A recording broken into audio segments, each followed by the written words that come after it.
यहाँहरु सम्पूर्णमा नमस्कार। यो एकदम अहिलेको उसमा मुख्य चलिएको एकदम चर्चित जुम्ली मार्से धान चलिरहेको छ।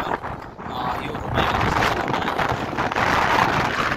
कोही बिगारो लगाइराख्नु भएको छ, कोही हलो कोही लगाएर आफ्नो भाषा संस्कृति र परम्परा अनुसार चैतको 12 गते सामान्यतया बिउँ बिजाएर आज चाहिँ तपाईको यो जेठको अन्तिमदेखि असाढको मध्यमसम्म रोपिने यो जुम्ली मार्से धान यसको विश्वमा आफ्नै खालको पहिचान छ।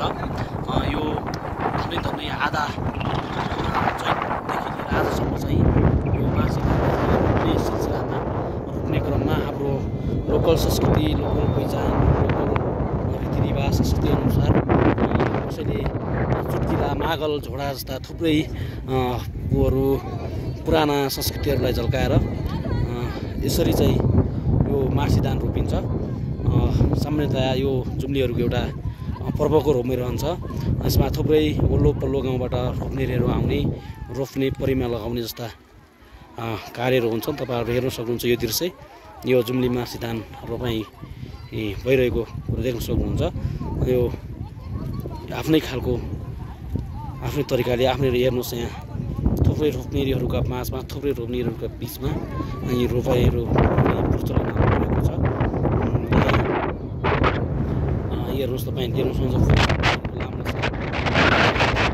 यो रोपिसकेको हो भने पछाडि बाँकी रोपिँदैछ एउटै खेतमा।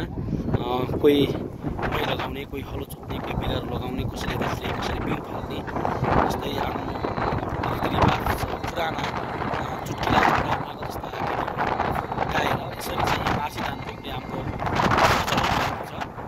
यो पूर्वकालदेखि चलिआएको जुम्ली मार्से धान, विशेष गरी यसलाई पुरानो उसमा जाडो मार्से भनिन्छ।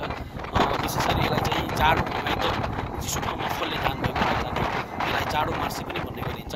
र अहिले मार्सेका नाममा परिचित यो जाडो मार्से धान यो 2-3 क्वालिटीको हुन्छ। कोही कालो मार्से हुन्छ, कोही जाडो मार्से, कोही सेतो हुन्छ।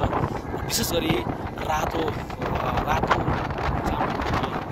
फल्ने यो मार्से धान विश्वमा प्रख्यात छ। नेपालका थुप्रै ठुला मान्छेहरूले खाएको छन्। अहिले विश्व बजारमा र नेपालको बजारमा यसको थुप्रै डिमान्ड, थुप्रै माग छ।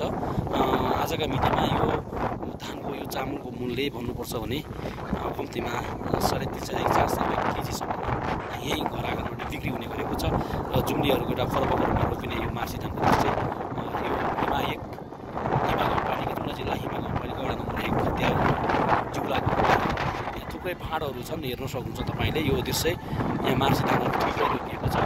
कोही रोप्ने क्रममा छन्, कोही रोपिसकेका छन् भने थुप्रै फाँडहरू यहाँहरूको माझमा देखाएको छ। हस्।